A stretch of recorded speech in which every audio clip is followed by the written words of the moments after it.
that I'll make is you cannot go backwards in time. Fair enough. You can go forwards, but you can't go back. Okay, this is one of the most complex subjects that I've had to study and look at and talk about. And it's so big, we're all just going to go zooming over the top and have a skimming look. And probably once we all get back together again properly, we will possibly repeat some of these and certainly extend some of the lectures so that it all makes sense. Now I'm going to share my screen onto that one. And hopefully, what have we got? Yep, we have it. You have it? We have it, but it's not moving. Ah, it was moving a minute ago. I know. What have you done to it?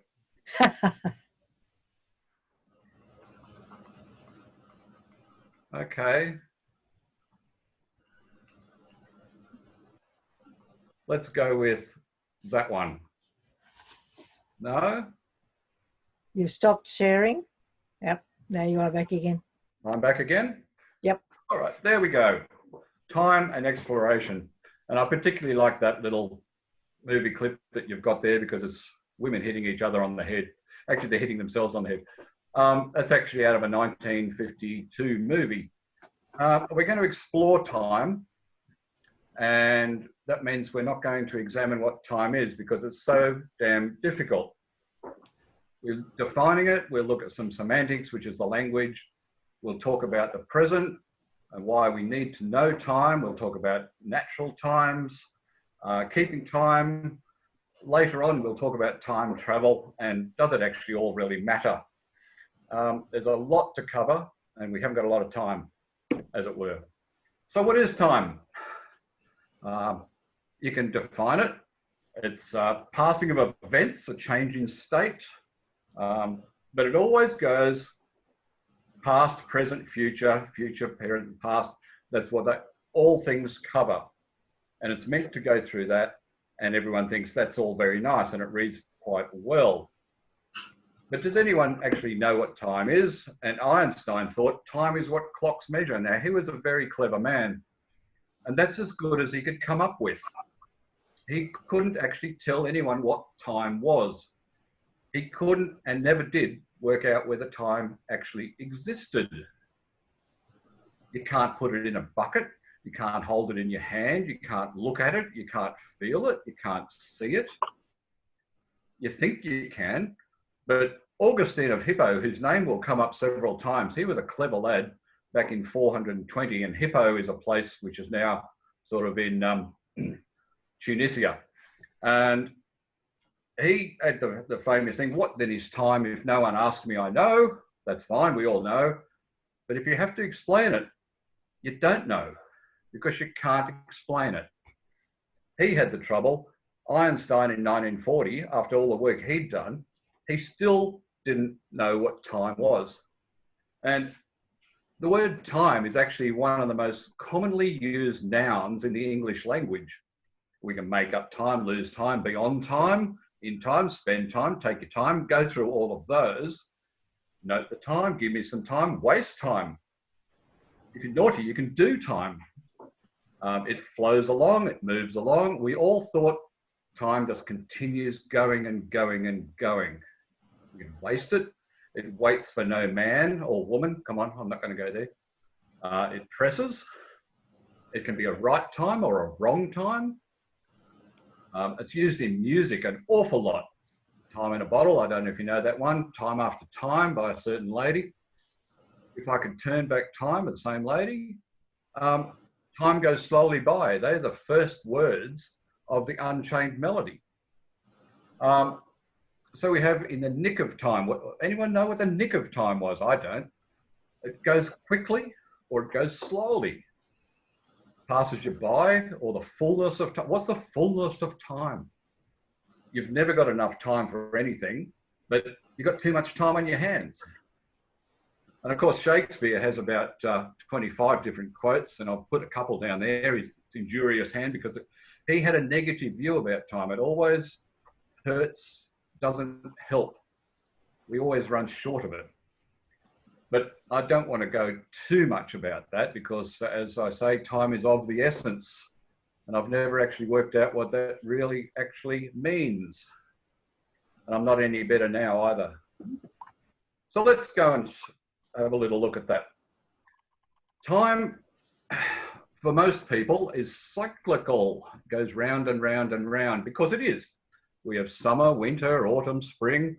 They go round and round. We have a year, we have seasons, we have a life cycle, as we call it, for insects. They, might lay an egg, form a grub, form a butterfly, lay some eggs, round and round it goes. And that was used an awful lot because it works. Time is cyclical. The Babylonians have done a lot of work on time back in the dim dark ages, about 5,000 years ago.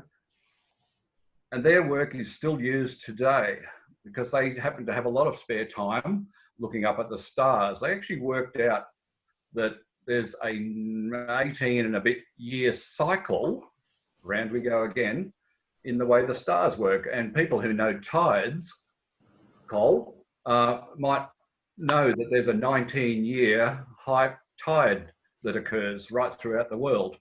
And it's because of the way the world circulates around the sun. But they didn't know that. The Greeks took on the Babylonian work. The Egyptians, you'll see by that little hieroglyphic thing down the bottom, they had a calendar. They all worked it out. They had a regular cycle of the Nile flooding, and that was very important to them. The Chinese worked it out, of course. The Mayans, and that's a round circular cyclical clock and a calendar on the right, the red thing. They worked it out long ago. But unfortunately, or fortunately, as the case may be, along comes Christianity. There's Augustine's name again. And he had some fascinating work. He worried about time a lot because he was at a difficult time when there's some nasty people invading Rome, but he happened to be an archbishop in the Christian church. He had the temerity to argue, where does time start? Now, obviously in the Bible and for some time, it was written that God created the earth.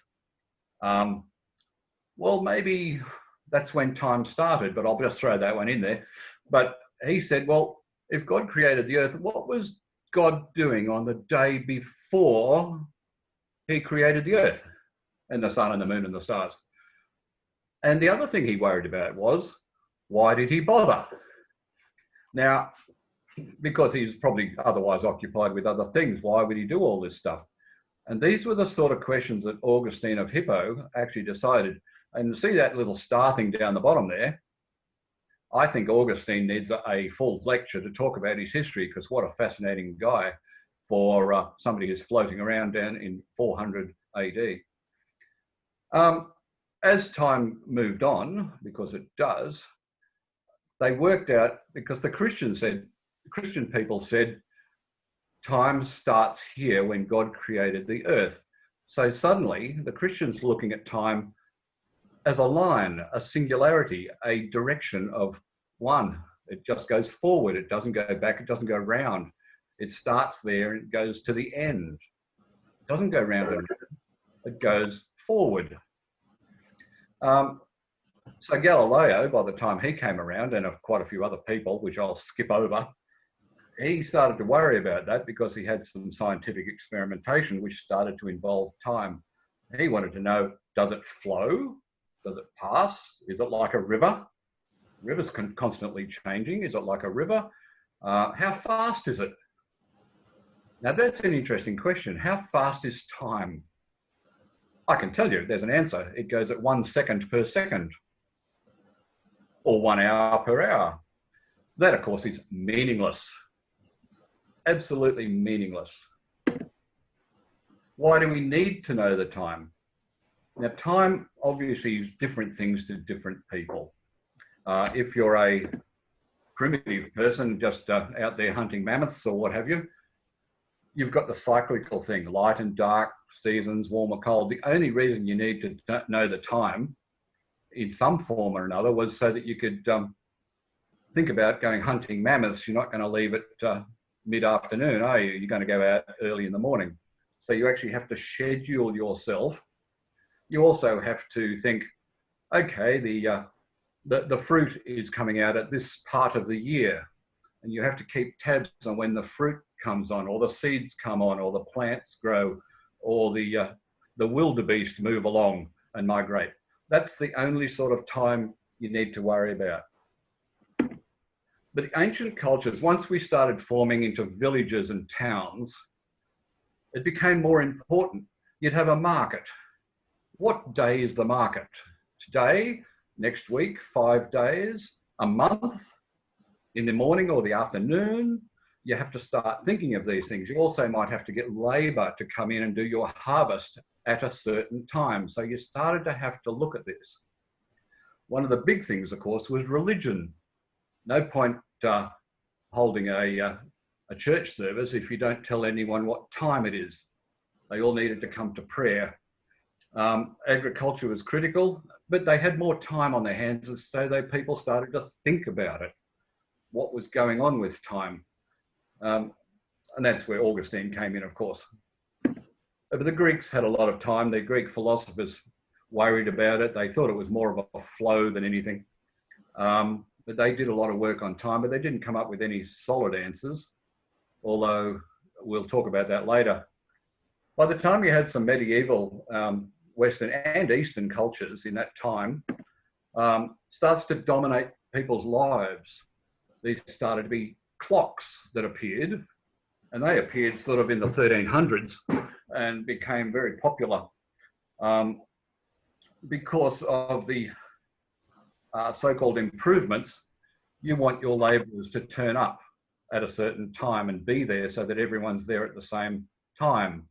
If you wanted to go and invade somebody's castle, you can't say, let's just go and do it. You had to collect people. You had to collect your armies together, and it took time to get to places. They had to start scheduling really strongly. So we needed to know the time more and more as our society developed. A scientific awakening, I've called it, the age of enlightenment. It wasn't until the 1600s that Galileo started working out how to do things in a systematic way. It was very ad hoc prior to Galileo, and he needs a lecture all on his own.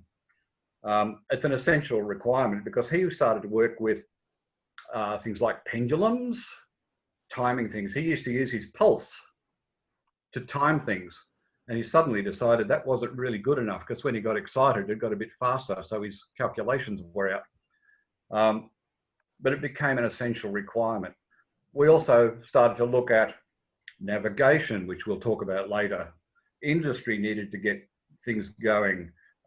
Discoveries of how fast things were going, why things were cyclical and why they weren't.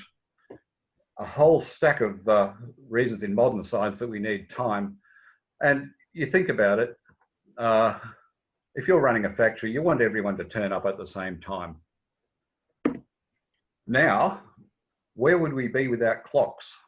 We would struggle. Our computers, our phones, our life, our office, although that's becoming a bit of a tricky one, isn't it? I think without time and timekeeping, a lot of our abilities here would fail. Now, we just made a timeline. We actually made a Christian-based timeline because it starts in the past, goes through now into the future. That's the timeline. And the reason we have timelines is because it makes sense. Lots of other timelines exist. One of the timelines we have is, well, there's a common one we just looked at, running through the history of people looking at time. And you can sort of draw a line and put spots on each one, where each part is in each century. Other societies do things differently. Of course, if you're one of the Islamic societies and you read back to front, from right to left, of course, I would have that the other way around. I would have past and future the other way around, and it would go to the left, which would seem rather strange to us, but that's the way they do their writing. And there's quite a few societies that do it that way. And that affects the way your brain works as well. Certain Aboriginal groups, tribes, if you give them a picture of a person, there's a baby and then a child and then an adolescent and then an adult and then an oldie folk, and you say line them up, they'll put the baby to the east and they'll put the old folk to the west, because that's how they think of time. In a line, but east to west every time. In New Guinea, it's different. They talk about uphill, downhill. The river flows from the uphill to the downhill. So they will always look downhill when they talk about an older person and uphill when they talk about a young person. We also have timelines that go top to bottom or bottom to top, and we'll see some of those later on. The reason we do that, because we cannot rationalize time. We don't know what it is. After the work I've done here, I still have no idea what time actually is. And I'd be interested later on to hear people's view if they can tell me what it is, because, well, let's put it this way, Einstein didn't really know. We have some idea, but yeah, there's a lot of ideas out there. And my talk today, obviously, is more on the philosophical side of things, because the philosophers have looked at it very much, but also the scientists have looked at it, the physicists, because they need time as part of most of their calculations. But we need to visualize it. That's how we can rationalize it. So we use timelines, we use calendars, we use clocks, just to keep our tab on it. No time like the present to talk about the now, because we just talk the past going through the now to the future. Does now exist? When is now? If I say the word now, by the time you see it, that now is long gone. It's history. Matter of fact, if I was in the same room as you lot, you would look at me, but you would see me as I was, because the speed of light being such, it's a couple of nanoseconds before the vision reflects the light reflection from me reflecting off back to you. So you're actually seeing me in the past. Now, interestingly as well, you're actually hearing me sometime later than that, because sound travels a lot slower, a lot more slowly than light does. Our brains have actually got ourselves worked out that we smear time, and our brains have the ability to see what we see, hear what we hear, but merge the two together, even though they're not. If we see somebody chopping wood 200 meters away, you'll see them move and you'll hear the chop later on. And our brains have worked out, okay, that's too much of a difference. We can work out that there's something different happening there. But it's about 10 milliseconds actually before we would see any difference. We smear our time and our vision so that it all fits together. Also, interestingly, and there's several books written on this subject, that we look at things and we don't actually see what is there, we see what we think is going to happen. We actually forecast in our brain what's going to happen. That's the way we look at movement, because we can actually detect movement because we have that ability. Most reptiles, some birds and beasties like that, cannot actually see movement. They cannot see anything sit still, but when something moves, that's the only time they can work it out. They compare one thing to another thing, therefore it has moved. So if you want to avoid a snake, you keep perfectly still, it cannot see you. But getting back onto now, there must be some sort of a now, because we feel now. We're here now, we talk about now. In matter of fact, I like now because our clocks could actually be now.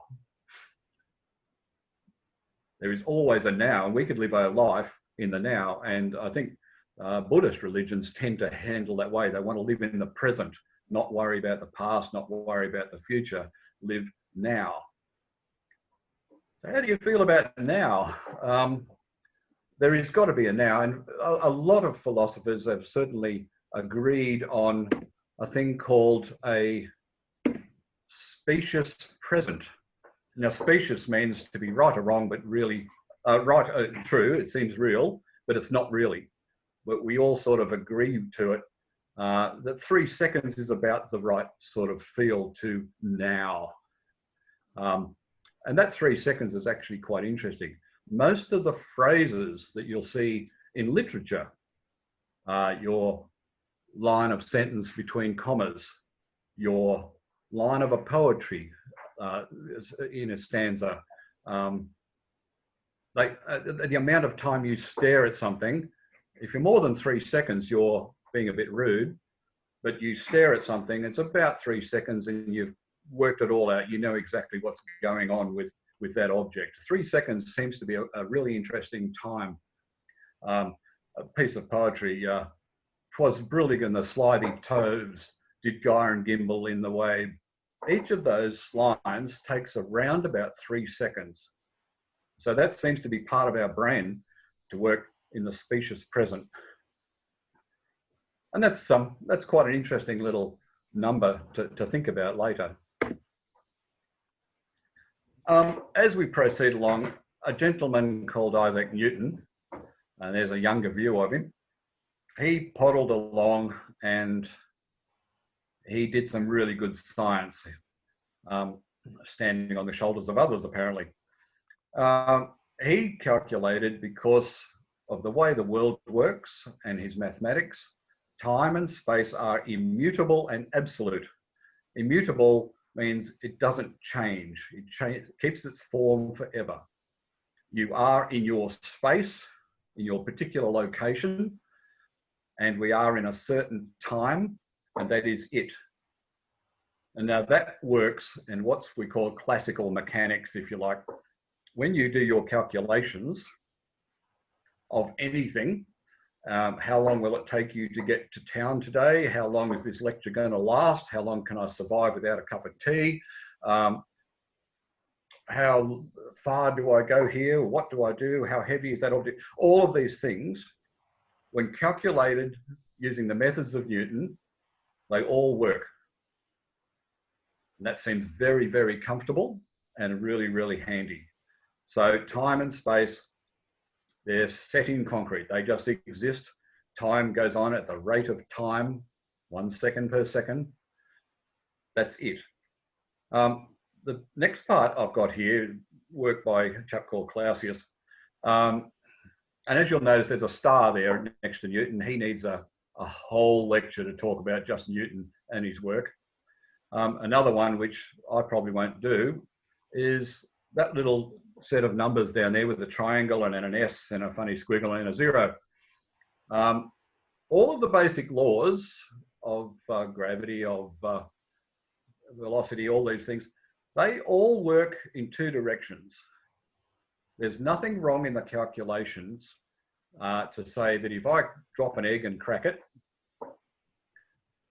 if you calculated all the energies and the forces that it would need to put that egg back together and looked at the chemistry and molecular, they all work backwards the same as they work forwards, right? So they all work. One of the basic laws of physical work includes time, and it's this one here, and that says delta S is greater than equal to 0. Delta means change in, and S is a word for, a letter that stands for entropy, or shall we say, disruption or untidiness. So the change in untidiness always is greater than 0. So that says time can only move forward, and that is a law, a natural law, and so far we haven't really found a way to go backwards in time. There is no way, even mathematically, that you can do that. Some people might argue with that, but we'll talk about that later. So time can only move forward, never backwards. And obviously, what's done is done by Macbeth. Shakespeare knew about that already. So he wasn't an Einstein, but he knew that time went one way. What's done is done. And there's probably a million quotes to indicate that, what happens. It's history, and you can never go back. So we have animal time and plant time. Circadian rhythms. Circadian, the word circadian, circa, meaning about, and dian, basically is related to a day. So about a day is a circadian rhythm. And we have circadian rhythms. We all know what they are. Our body does things in certain times. We wake and sleep at certain times. As a matter of fact, our urine production is much more in the daytime, in the morning, than it is at nighttime. Thank heavens for that. Menstrual cycles, of course, they're roughly monthly, but you know the story. Well, I don't, but others do. Temperature, don't do your COVID-19 test in the afternoon because your temperature is higher in the afternoon than it is in the morning. It changes in a cycle. Beard growth, we should shave of an afternoon because your beard growth is a lot less during the night than it is during the day. So we have a clock in our system. We have body reactions with chemicals. If you give somebody medicine, some medicines in the morning, they will be much more efficient than if you give it to them in the afternoon. And of course, jet lag. Jet lag's a really funny one because our liver and our kidneys and some of our glands operate with their own time scales. And you're thinking, do they have clocks? But if our body's preparing for a meal, we might start to salivate, which is one set of glands, but the digestive fluids that are released by our kidneys, basically, and some of the other glands that we have down in there, they will wait for the food to come and they'll be producing it at another time, slightly later. And they know that you're likely to eat something at about a certain time, so they'll start producing that stuff a little bit before that, which is why, one of the reasons that we get jet lag, because our body says, it's mealtime, and you get out, it's 10:15, it's not tea time. So your body gets totally confused, which is why you can actually get ill from jet lag. You're producing digestive fluids, but you don't need them until another 6, 7, 8, 10 hours. Your whole system gets thrown. So we have a system in our brain, which actually sits up in our skull. It's about 20,000 cells, a little tiny patch that tends to regulate our time for some things.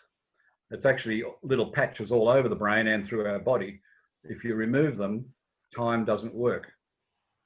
This has been done experimentally with animals, poor little animals. You can actually pull these bits out. Interestingly, if you plant those bits into other animals, they will suddenly adapt to the same amount of the same time scale, the same rhythm as the original animal. Very scary stuff. But time to us changes as well. If you get a trauma, time seems to go very slowly at that time. You fly through the air very slowly when you come off a bike. If you're having a really good time, wow, does that time go quickly? When you can't get to sleep of a night, you go to sleep, you think you'd wake up again a few minutes later, it feels like you've gone for an hour, it's 3 minutes. When you're waiting for a bus, it'll take 5 hours to get there. I don't care what time you get there. It takes forever. Waiting for the lights, that is the longest 30 seconds you've ever had. So our appreciation of time varies.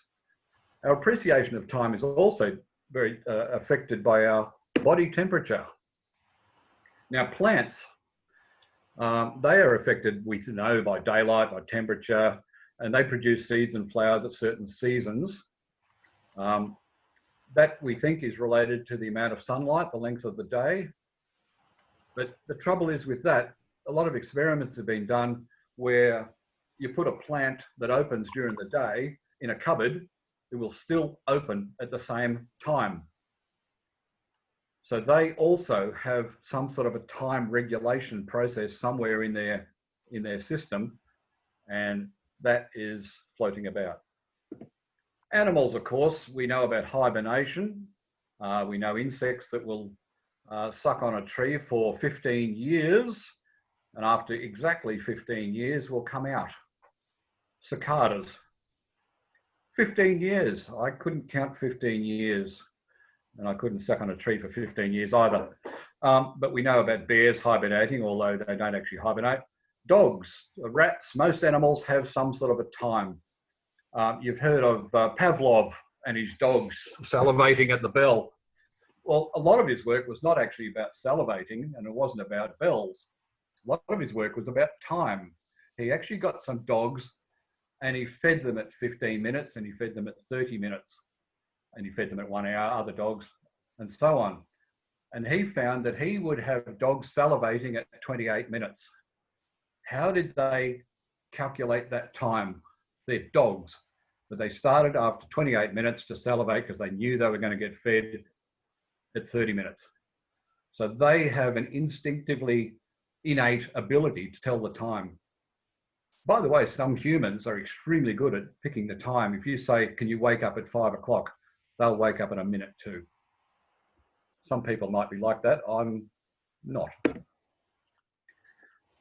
When we look at time, we have to envisage various rates of time, various lengths of time. Now, I've got 3 examples of that, so I can explain that point.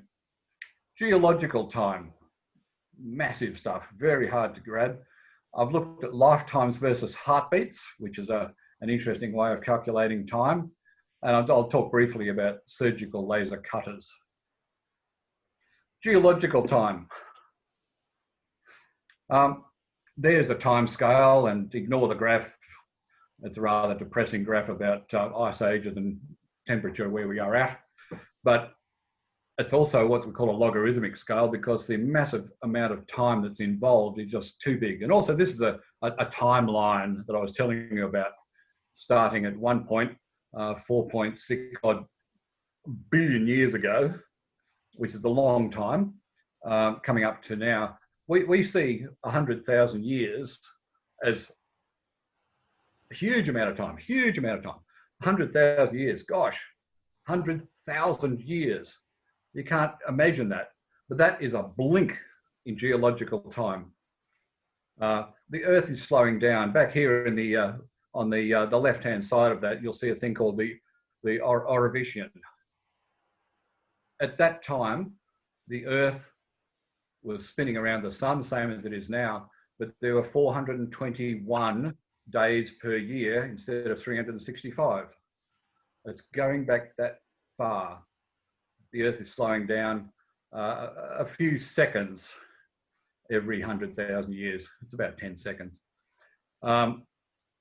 So that amount of time, geologists get used to that massive number of years. We can't imagine it unless you've been trained to get used to it. 200 million years, that is a long period of time. And you can't really imagine that. The second one is lifetimes versus heartbeats. Now, we all have a lifetime. Technically, it's been found that we are given about 1 billion heartbeats. 1 billion heartbeats. And that's all you get.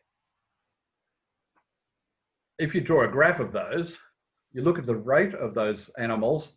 A little mouse at the top there gets 600 heartbeats per minute. It's fairly booming along. A rat gets, his heart beats pretty quickly. It tends to relate to size. By the time you get down to a giraffe, it's about 70. Ours is around 80, but ours is a bit funny. Lions, elephants, by the time you get to a whale, its heart goes thump, and after a bit it goes thump, then it goes thump, as opposed to a mouse, which is going brrr. But then again, a mouse only lives for a year or so, if that. Whereas a whale will live for 35 years on average. Man is sitting way out there along with sloths, as a matter of fact, and he's a bit strange. We've adapted and adjusted our existence so that we tend to live a lot longer than we should. If we were back to the normal, we'd be living around 25, 30 years. So there are exceptions to the rule. Sloths don't do a lot. They sit about watching television, apparently. So that's all they do. But that's a time scale that gives you a lifetime measured in heartbeats. Now, surgical laser cutters, I couldn't find a decent picture of a surgical laser cutter, just a whole bunch of guys in an operating theatre. They work, and you've probably seen it, worked it out in eye surgery especially, very handy. It works on a burst of light, a laser light, and that little burst is cut so short that by the time the energy is used up, it's only penetrated a couple of millimeters. So rather than have a continuous burst of beam of light that just cuts through and you can accidentally cut through your eye, which wouldn't be a good thing, they have reduced the time down to a couple of femtoseconds, which is extraordinarily short period of time. Impossible to imagine. We talk about microseconds and maybe nanoseconds. Well, we're down here, way down at femtoseconds, which is 1,000 billion, I think it is, 1,000 billionths of a second. And that burst of light acts repeatedly as a cutter, and it actually seals up things very handily. But that's how tiny and small we can work with time now. Incredibly small period of time that we can't imagine. Now, we're going to have a little break while I do a summary here. If anyone wants to get up and go and get a drink or anything like that, that's fine. I won't know. But with time, we don't really know what time is. We've never got there. Time is used constantly in all of our literature, in all of our day-to-day existences. It dominates our language, it dominates our life. It didn't always dominate our life, but it does now for a start. And it has dominated literature for a long period of time. We need to know the time because we've changed our society, and most advanced societies need to know the time. But as I've said there, it's a false premise. There is no actual unit of time, only one that we've created. And we do that just to make sense of our lives. Natural times, now nature knows best. We try to bugger eyes around with it. But it doesn't work on seconds, it works on units of time, a repeated process.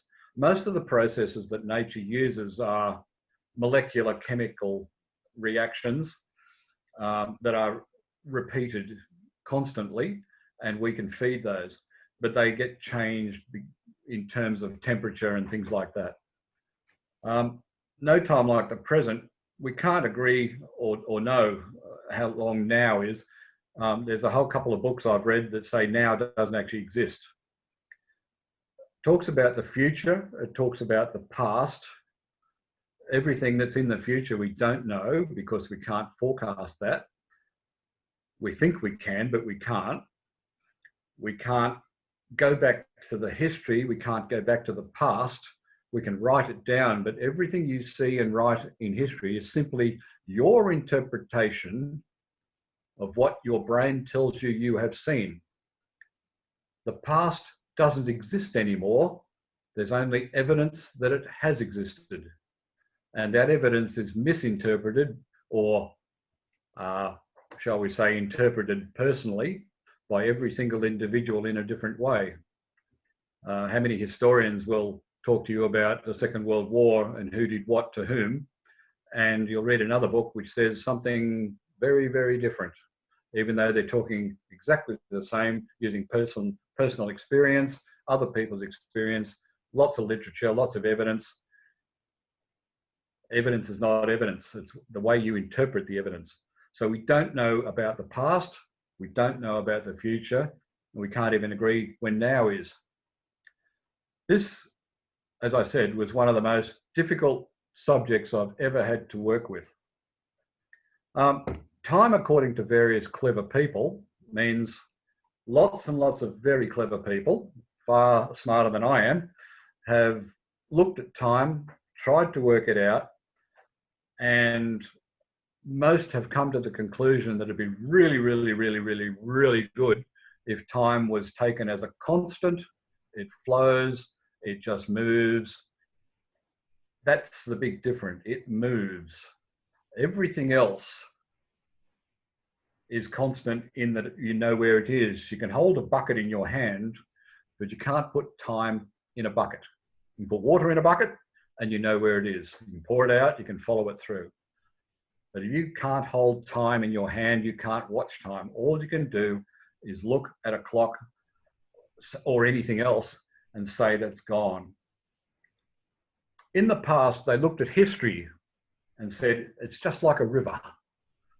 You can never get the same bit of water going down the river, but there it goes. It goes from here to there and it moves on. It's a flow.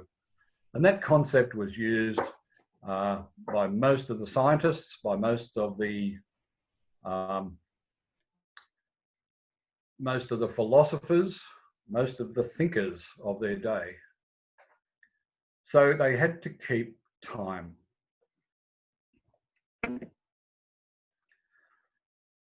Now I'm going to examine what is the time. Do you want to see if anybody's got a question, Ian, or you're happy? Yes, I'll give you a good idea to have a break here if you like. Okay. I'll just go escape out of here and go back to my Zoom. How are you going so far? Is everyone happy? Or are you as confused as I am? It's a good start, but yes, like you say, it's just opening up a million more options, isn't it? It's really complicated because I'm dealing with something that nobody can put your finger on. There's nothing you can grasp. There are people now, very clever people, who really don't think time exists. I think they're wrong. We know time exists, don't we? Or do we? We know our perception of time exists. We certainly know our perception of time exists because it passes, but we're not able to put our finger on it. In the past, it was thought that, yes, it's a flow. And there was a lovely thing going around called the ether. Please unmute yourselves, people, if you would like to have a conversation. Yeah, if you want to talk about anything, it's a good time. If anyone wants to have a break now and go and make a cup of tea, that's fine. Go to the toilet, a good toilet break. No? Everyone Ian, happy? can you see the message from the messengers? Is time connected to gravity? Oh, ouch. Gravity is an area that I didn't want to go to as much as I'd like to. It's a very complicated area.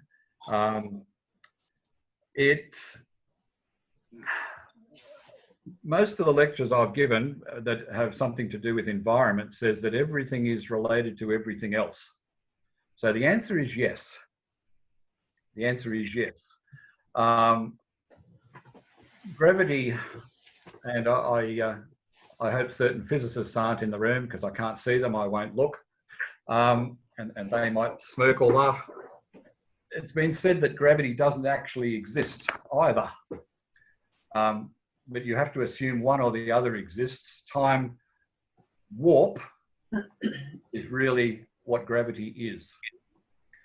But I prefer the Newtonian, Isaac Newton's idea that gravity is just one of the other forces that exists. And he did some sums and calculations and showed that gravity is related to the mass of the object and that everything is attracted to everything else.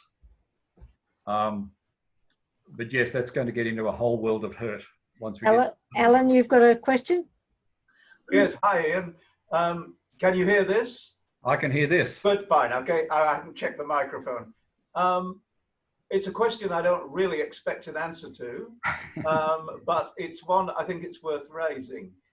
Many people say that time flows like a river, as you have mentioned, but a river flows relative to its banks. So what does time flow relative to? It can only be another time, and then you're just pushing the thing back. The name of Einstein will come up in the second half of this lecture, and I will be dealing with some relativity. I've a great deal of difficulty putting together something that doesn't go too deep. I don't think we can. I suspect time, if you want my view, time started with the Big Bang. It did. That's when time started, in my view. Okay, I didn't want to go down that track. That's a different question. The question Yes. is, anyone who says it flows like a river has got to say what it's flowing relative to. Oh, well, okay. And that's not relativity in the Einsteinian sense. No, okay. But we better not bore the pants off everybody on this discussion. No. I've got an easy question. Oh, that's good. This time is a very, very complicated and complex thing, but a nice, easy question is good. You mentioned 1.6 billion years. Is that a million or a 1,000 million billion? What sort of billion are you talking about? I'm talking 1,000 million is what we have, which is the American way, I believe. Yeah. That's okay. We get a lot of billions talked about these days. Yeah, no, that's fine. No, I'll go with 1,000. Okay, thank you. No worries. Everyone happy? Yep. All confused? I am totally. I will go back to... Anne, do you have a question? Yep. Anne Chess? You need to unmute yourself, Anne. Exactly. Just remember. You said time starts, you think time started with the Big Bang. My question is, what caused the Big Bang? What was there before? Well, you'll have to ask Augustine of Hippo. Okay. You can go back to 435 AD. Yeah, the answer is, in my view, is nothing. Something must have caused the Big Bang. If you really, there's probably about 30,000 different theories, but if you like, it starts with a Big Bang. The universe expands, gets to a point where it runs out of heat. Then it starts to contract because of gravity, if you like, all comes back together into a singularity. Then there's another Big Bang and it all starts again. A cyclical nature. Now, some people will laugh at that as well, but there's all sorts of different theories, but all of this is conjectural, mathematical, and I'll make a comment about that later on as well, how far back it goes. We're talking about a philosophical point there rather than a real point. There's no way that we could ever really find out. Okay, thanks. Everyone else right? Looks like it. I can't see any other questions. Okie dokie, all gone. I'll see if I can get back to my...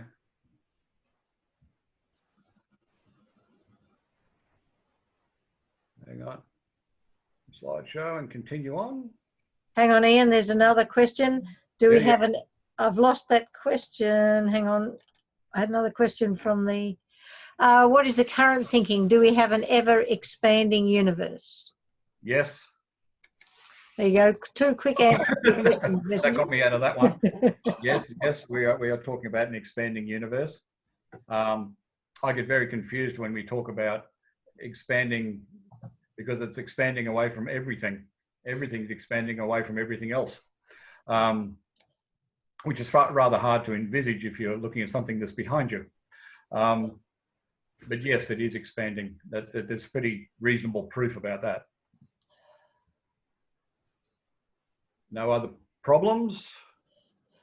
I'll see if I can get back to where I was.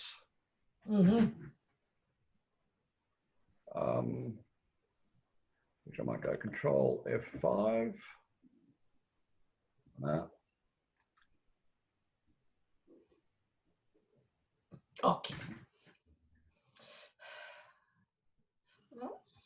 Hello, hello. Hello, hello. That was Yeah, working. Okay. Oh, Are we there? Yes, we are there now. Okay. Okay, we've gone through a summary and that's cool. Right, so we've looked at what is the time. Clocks are related to the orbit of the Earth around the sun. Now that is a convenience that we have, because it is, everyone thought, well, this is pretty cool. 365 days, you can count them up, but it's actually 365 and a quarter. And it's not even exactly a quarter, and it's not exactly the same. But we've divided it up for various reasons, mainly convenience. 365 days, 24 hours, 60 minutes, 60 seconds. Why didn't we make it 365 days of 100 hours or 50 hours or 10 hours or a metric thing? Well, the French did try that, but we'll go down that track later. And I've said 24 hours, 60 minutes, 60 seconds, or near enough. And for our normal purposes, it is near enough. 7 days, 30 days, 12 months. It's a real trouble because the moon goes round as well, and the moon's got a nice little cycle. But unfortunately, its annual cycle is 11 days shorter than the Earth's cycle. And that confuses everybody. And actually some cultures still actually use the lunar year. Secular Jews, they use the lunar year as opposed to the Earth year, if you like. Midnight and midday. Midday is an easy one to pick because you can plot where the sun's shadow is. If you put a needle or a stick in the ground, it'll go to a point and then it'll come back. So you can always pick that midday.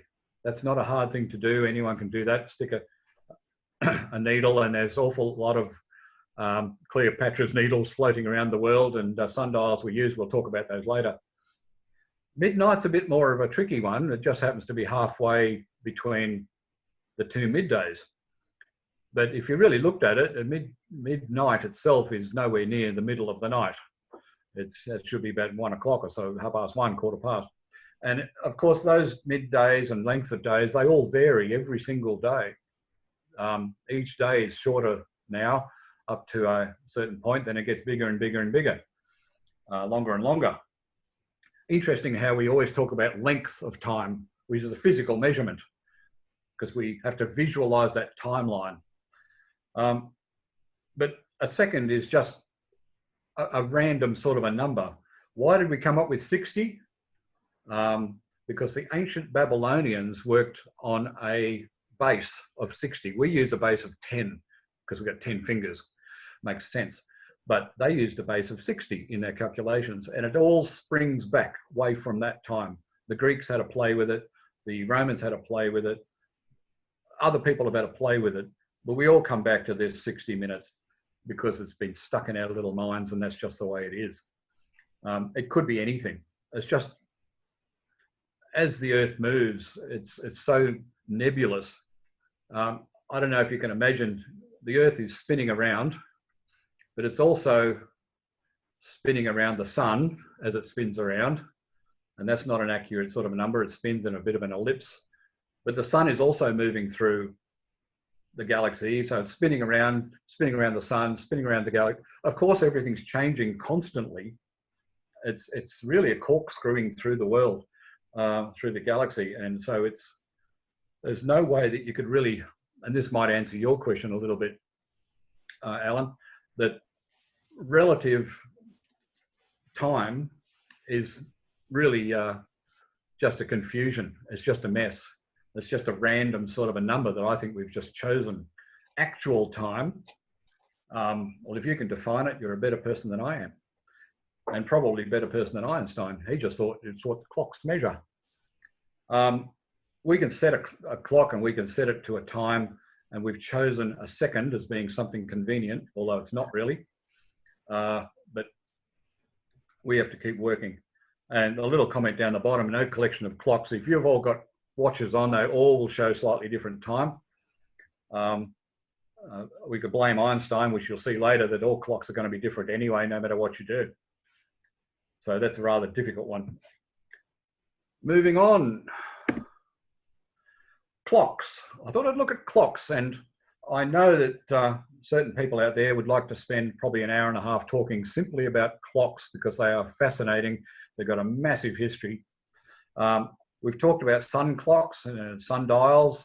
Sundials were very important in their day. There's dripping clocks, which are water-based. If you keep a constant level in a reservoir, it'll drip, drip, drip at a constant rate. And that's what you need in a clock, something that drips, does something, moves, constant input at a constant rate, doesn't change. That way you can actually measure the time accurately. Sand clocks, which are, you know, your egg timers, if you like, a reservoir of sand sits on top of another reservoir which catches it. Had philosophical good feelings because you've got the future up in the top and you've got the past in the bottom, and so symbolically the present was that little central core. A fascinating device is still used in some parliaments and still used to time eggs by some old folk. A lot of us used to have them on the walls for timing our boiled eggs. Fascinating device. When Magellan went around the world in his circumnavigation with a couple of ships, there were 17 sand clocks on each of his ships. And there was a full-time group of people who their job was to turn the sand dials. He had a bit of a problem, which I'll talk about later, but he kept very accurate time all through his voyages right around the world. It took years, but they kept on going with that. Mechanical clocks are what we're quite familiar with, and we all grew up with mechanical clocks, and the time of electronic clocks is relatively new, although in the 1890s there were clocks that were correlated with the other clocks by electrical means, and there's been electronic clocks around for quite some time, but not publicly available. Mechanical clocks, there's a picture of a clock on your screen, about 1360. It still resides in a monastery, in an abbey, in Britain, and it's a mechanical clock. And these things use what's called an escapement. You apply some pressure to a wheel, but you slow the wheel down using what's called an escapement, which just slows the clock down to a regular beat. And that can be a pendulum, it can be all sorts of different ways of doing that, just a spring. Electronic clocks these days use a couple of different methods because the electronic clocks have gone back to partly mechanical clocks for some fashionable reason, and don't show a number. A lot of them, they actually show dials and hands. They use a combination of electronics and mechanical escapements. The electronics just simply keep the escapement working. And of course, now we have atomic clocks, and atomic clocks use various forms of atomic molecular processes, shall we say. The famous one we have is the cesium-133, which another time we'll go through how that works, because there's a star down there. It needs a full analysis to go through that, but it keeps extremely accurate time, and there are some amazing times, 1 second in a billion year type accuracies based on pure atomic physics. So I'll move on from clocks. Well, before you do, the messengers just had a very interesting premise that that human consciousness may be the banks of the river of time. Human consciousness. I refuse to get involved in a philosophical discussion at this time. Yeah, you're probably right. But human consciousness changes, and our grasp of time and relativity is a very personal one. And I think it varies from person to person. But I'd also say that the passage of time in human consciousness is not a constant. And if you've got COVID-19 and you've got a fever, you'll find that the time passes a lot more quickly. And the evidence of that was a musician, a lady who was very, she was trained in time. She knew how to keep a beat perfectly and over many years. And she had a fever, and she was asked to look at how quickly things go. And she was probably 25% out when she had a fever. So she lost that ability. So things change depending on your outlying conditions. So I don't think there's any constancy in that. I talked about escapements a minute ago, and there's a couple of escapements. You can see how they work. Some are simple pendulums, some are quite complex springs. Others look quite gawky, like the grasshopper escapement. And the name Harrison is there, and Mr. Harrison needs a full lecture just to talk about Mr. Harrison, a fascinating tale. The person that invented that escapement has a serious mind in how things work. So, tell me, what's the time at midday? Which sounds a silly question, but midday is not necessarily the middle of the day, as we went through, but it's quite a critical question. If it's midday in one place, it's not midday anywhere else, apart from on that same longitude. Longitude is the vertical lines, if you like, on the globe as you head east or west. And if you move 1 degree, you've actually changed 4 minutes, because if you think the Earth goes round in a circle, takes 24 hours and a little bit, or less a little bit, roughly 1 degree is about 4 minutes in time. So if you know what time it is at the point that you left, at the place that you left, you know exactly what time it is, and you travel east or west, you can actually calculate where you are in longitude by knowing the difference between the time, take away your birthday plus your length of your digit and add 1, and away you go. You can actually calculate where you are quite well. One of the greatest problems was calculating having a clock that was good enough in a moving situation to work out your longitude. It's quite critical. That, of course, wasn't a problem when you're moving very slowly. It's not an issue. You could work out roughly where you were, and it didn't affect anything much at all. Once the 1800s came along and we started to have things like railways and telegraphs, communications, it became a problem, particularly noted in Britain, but in America and other places, everywhere else, of course. Once you have speed, you could have a train that went east at a certain time, another train left at the same time, went west, and everyone would keep their own time, of course, because midday was different in Bristol than it was in London. And if the train took 4 hours each way, they'd all arrive at different times. And that was no good for the train timetables. It was havoc. It was the nightmare.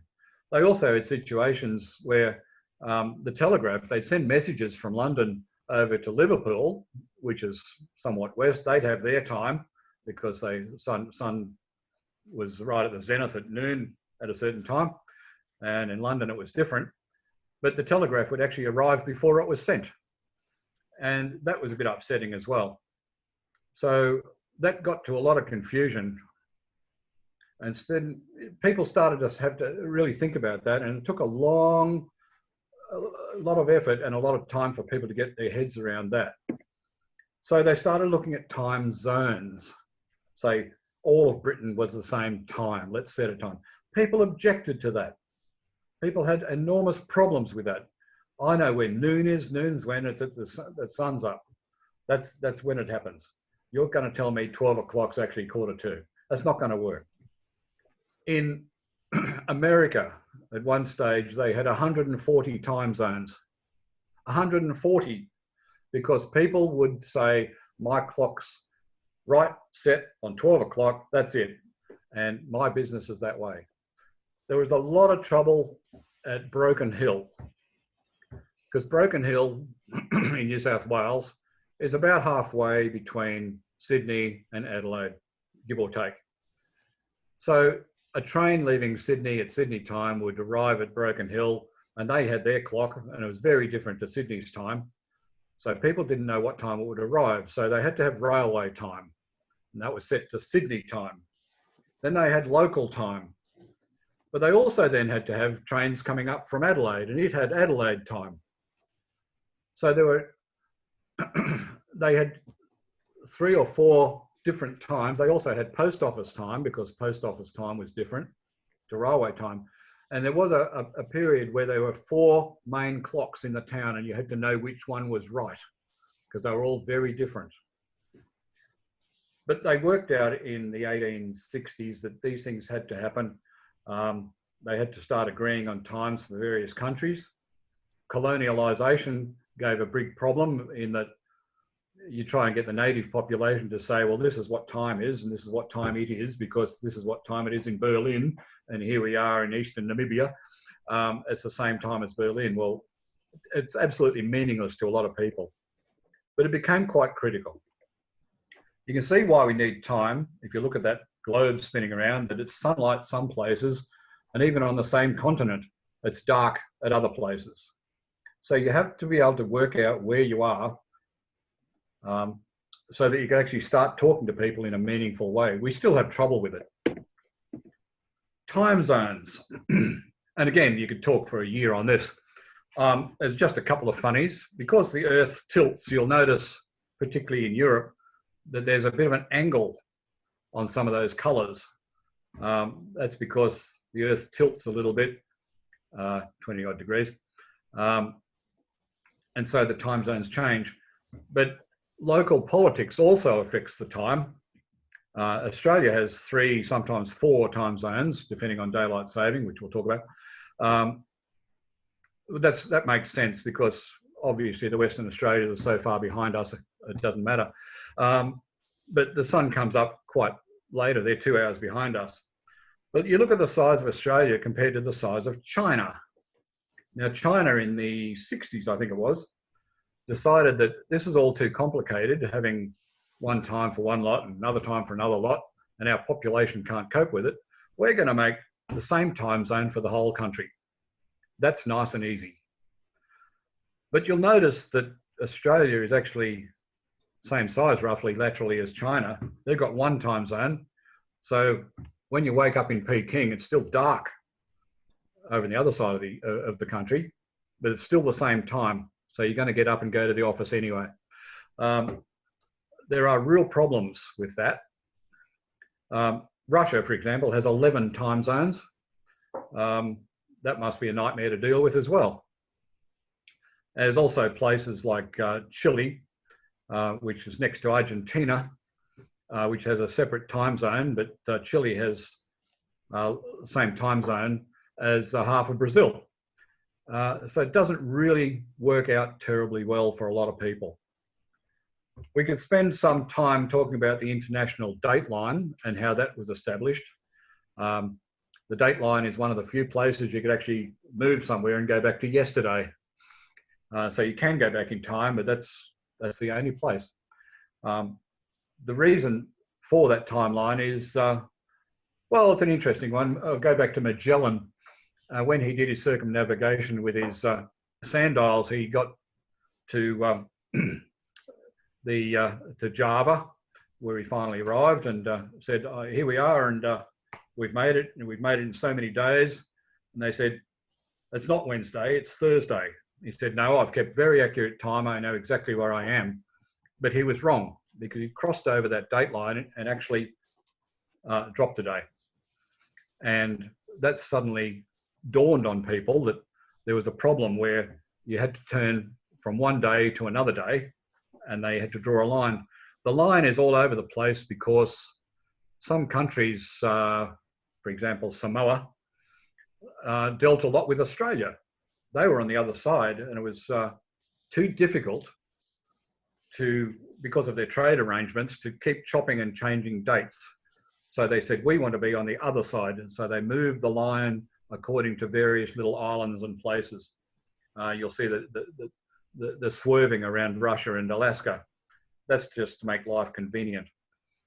Isn't it amazing what we can do? But it's because time is really arbitrary. But that gets a bit more physical. And daylight saving, I'll just mention that in brief. Daylight saving is where you set your clock back or forth depending on the length of the day, so that you've got more leisure time. so we think, but it actually was introduced by the Germans in World War I so that they had more labour time. So that wasn't such a good thing. They could get more out of their workforce. And very quickly, other countries, particularly Britain, noted this and said, we're going to do that as well. There were other attempts before that to introduce daylight saving, but everyone poo-pooed the idea and said, we don't understand it, it's too hard. But once they showed that it was extremely efficient to do that, a lot of countries have taken it on, and a lot of countries have not bothered. I love it. And of course, jet lag is another mention. If you're traveling from Australia to Chile, you're going to go through the international dateline. You actually arrive, if you leave, you arrive 3 hours later than the 19-hour trip that you took to get there. So that upsets the whole body system, and it's not a problem right now, is it? So we can't go anywhere. So that's really good. I'll move on from that because we have got a problem in that along comes Einstein, who wrecked all the good fun. It was nice even time.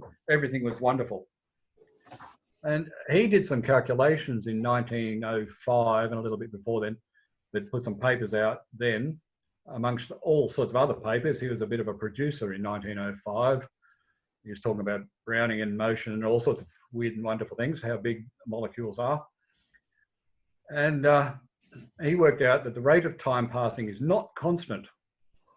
So the flow on the river slows down or speeds up. The direction of time is constant, but how do you work out the direction of time? It's not over there or up here or around the corner. It's forward, whatever that might be. A bit hard to imagine that. Now, something you have to get into your mind is that the speed of light in a vacuum is constant. It stays the same no matter where you measure it. It's always the same. And he worked out the faster, and that actually comes from a chap called Maxwell, but that's another story. The faster you go, the slower time passes for yourself. That's interesting. And the only mention of gravity I'll make is stronger the gravity, the slower time passes. And a few other crazy thoughts that don't make any sense to anybody until you've read the paper. Now, his paper was produced in about 6 weeks, and it was 4 pages long. Nothing big in that, tiny little thing. He'd had massive implications for science, and it still has. And that was his special theory, what we call the special relativity. Time is relational, but not absolute. Depends on how fast you're moving relative to something else.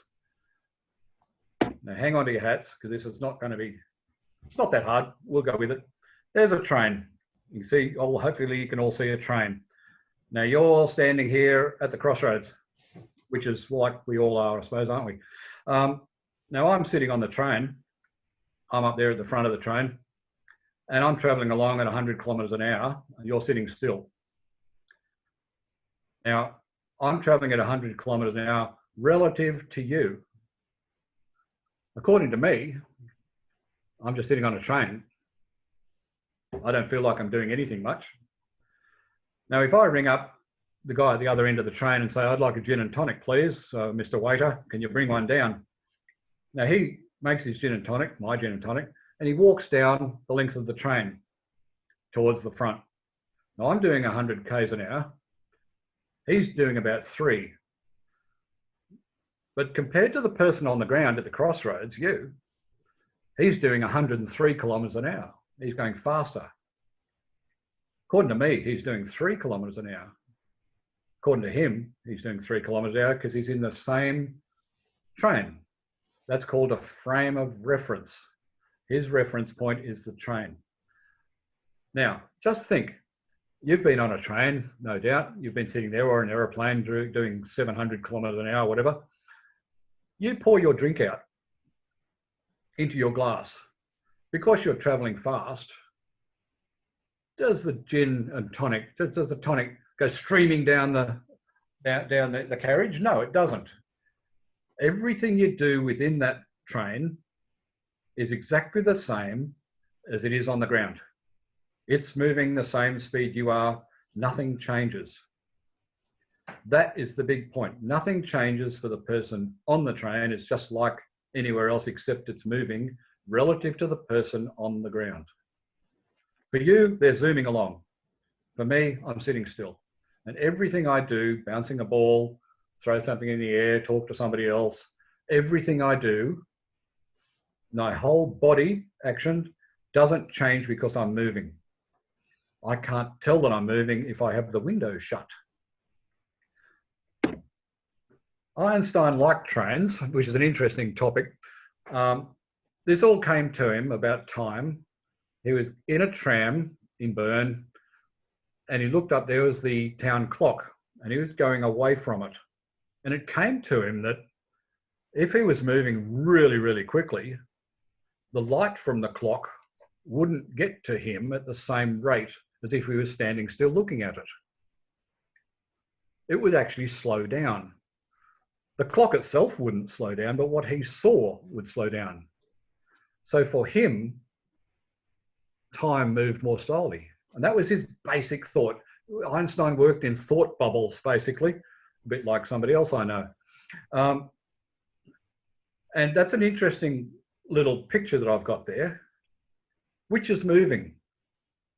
This person sitting here on a train, are they moving? Or is the earth moving past them? Relative to you, person talking to this person on a train, the earth is moving. You're sitting still. If a person on the earth out there is looking in, you're moving. Hope you got all that. Little thing down the bottom is the other. I said there were going to be maybe two equations in this whole scientific talk. Velocity, which is your speed, if you like, distance divided by time. So if I wanted to drive to Burnie from Wynyard, it's 15 kilometres. It takes me 15 minutes. You can work out pretty easily, right, how far you're going. You get the distance and you divide it by the time, and you say, well, I've been travelling at 100 kilometres an hour, or it's 80 kilometres an hour, or 15 kilometres an hour, whatever it might be. Distance per time. That's the hard one. That's not very hard. So what we have to do, we have a ticking light device, and you might be able to see, hopefully your screens are good enough, on that little object behind that person. The thing goes up and down. It's a ticking device. That ball, it can be a ball bouncing up and down, it doesn't matter. Everyone on the train sees that same thing. It goes up and down, nothing changes. Like your gin and tonic, if you pour it out, it just goes straight into the glass. It doesn't go flying down the carriage. It just, everything you do stays the same. And imagine that's going at the speed of light, which is very quickly, but you don't have to. It can be a ball, it can be anything at all. Okay. If you have a rocket and a person on the rocket who has that same device, it's going up and down, but what you actually see is completely different to what the person who's on that rocket sees.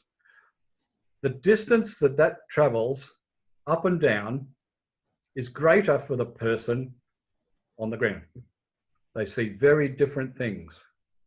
It goes up and down normally for the person on the ground, but you're looking at a person on a rocket, it goes further because by the time it's at the top, it's moved on a little bit, it moves. And I've got another diagram which might make it a little bit simpler.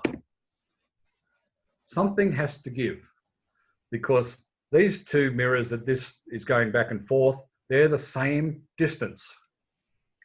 If that's a light particle, the velocity doesn't ever change.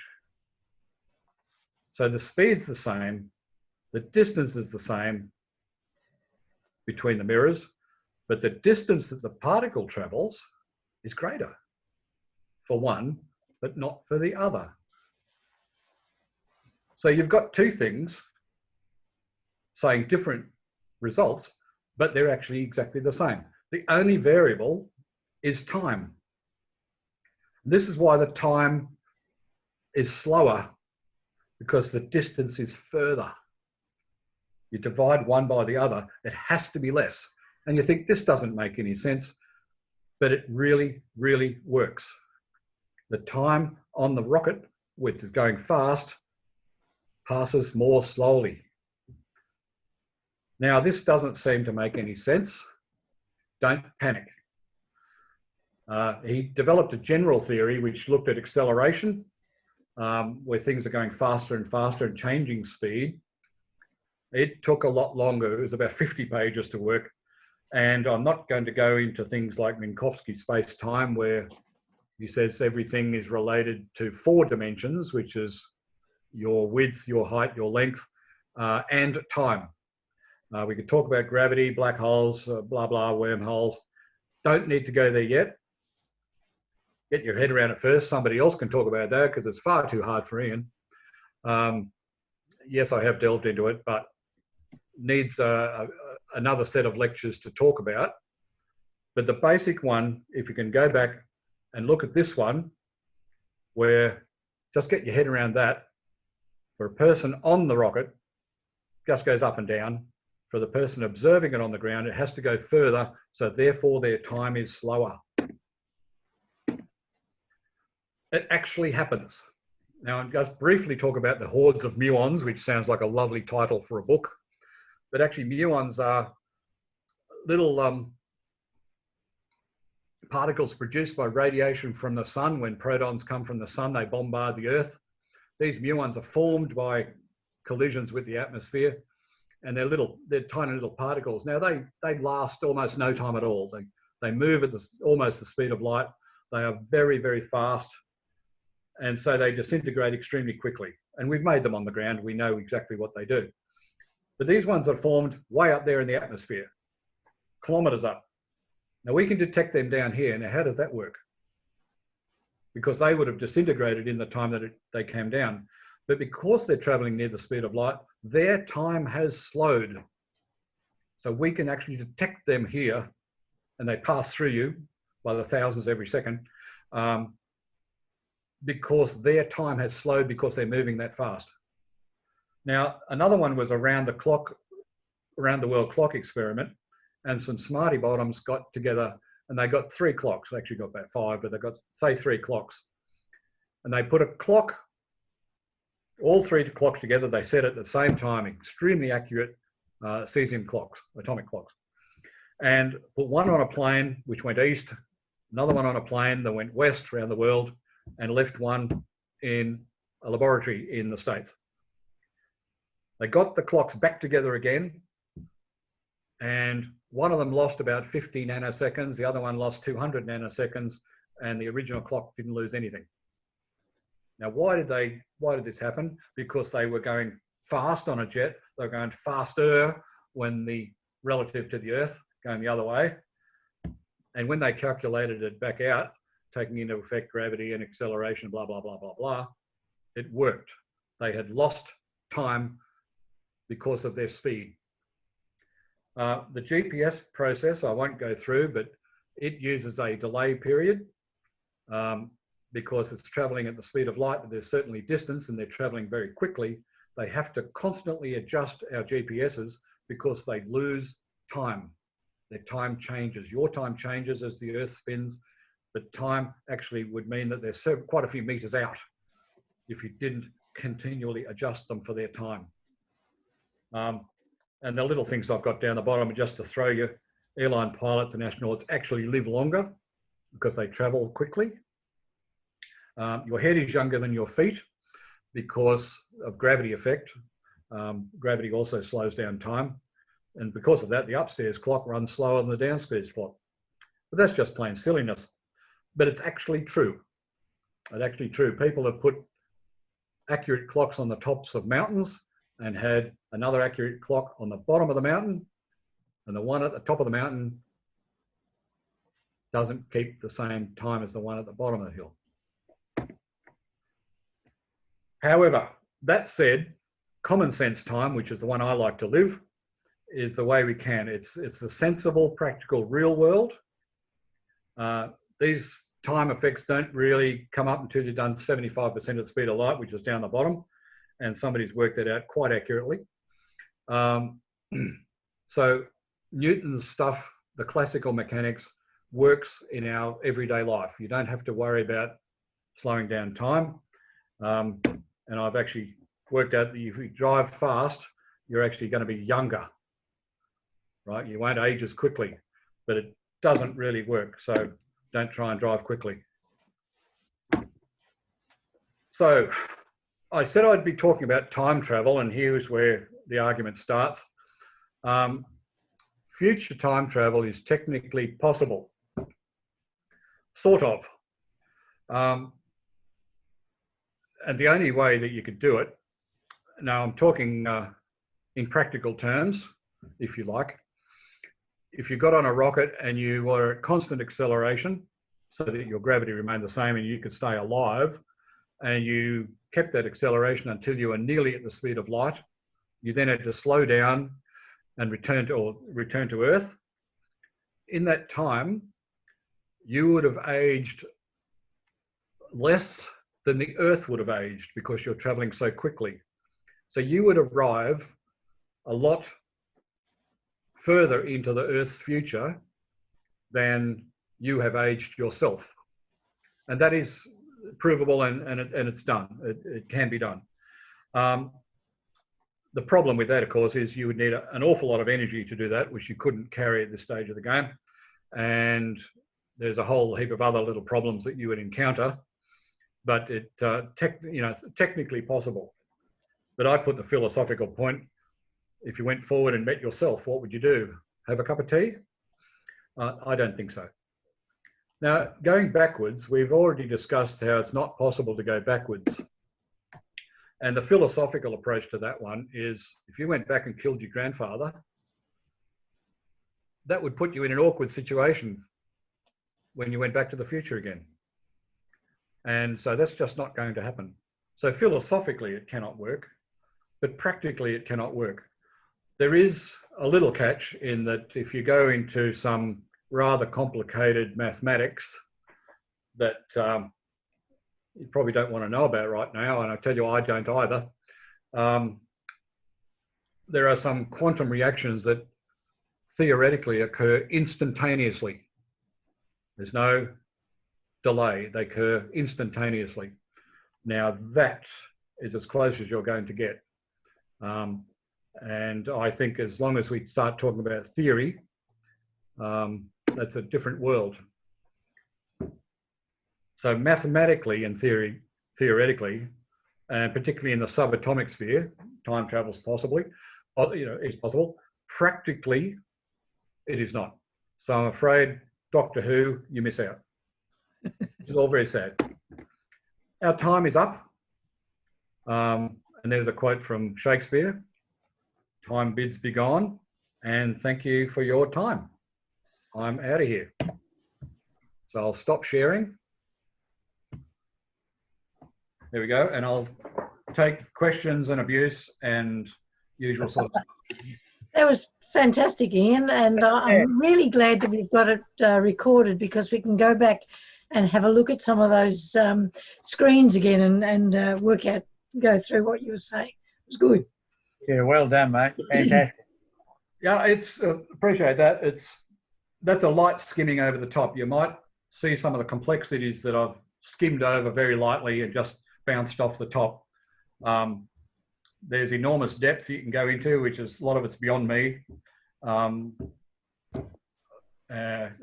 people in the audience it won't be beyond, but my mind is not a mathematical one, and I tend to think, philosophically, it still has some interesting things. I still can't get my head around now. Yeah. It doesn't exist. I don't think now exists. I think it's just very, very thin line somewhere, but it's hard to draw that line. It's a transient state at best anyway, isn't it? So. Yes. Ian, any other questions? Yeah, observation if I may. I'm sure you've got lots of them. Yes, well, one, interesting confluence of times at the time. This upcoming session, as astronauts went into space, and I was watching the telemetry at the bottom of the screen with the astronauts and thinking precisely what you were demonstrating with Einstein's train and travel relative to the stationary person and the moving person, which is interesting. Do you know if those spaceships carry their own time experiments? There have been lots of time experiments done on the space flights and also on the unmanned ones as well. People have been toying with it for years because physicists love time. Physicists need time in their experiments. You have to do things related to time. Things take a duration. It's one of those things that, and I mentioned a chap called Minkowski, who was he was a mathematician. As a matter of fact, he lectured Einstein in his university days. He called him a lazy dog because Einstein was not a very good student. But Einstein... I was surprised by such a wonderful work he did. Yes, and we need somebody. Yeah, Einstein was a lazy student. To talk about Einstein at length, but and also Minkowski. Minkowski said, okay, he might have been a lazy dog, but he's got a really good paper here, and he started working with that, and he developed that four-dimensional study, and the mathematics has been pretty damn good. And he worked out that yes, things are pretty interesting, and you can toy with his stuff, but physicists today still use that same information in their experiments in space, on the ground, in their accelerometers, in everywhere. Their particle accelerators, I meant, you know, the big devices in the world that they smash their particles with. And they are finding that the mathematics and that Einstein's work about time is actually true. It works. No matter what they do, it all works, which is disturbing to say the least. I think it works.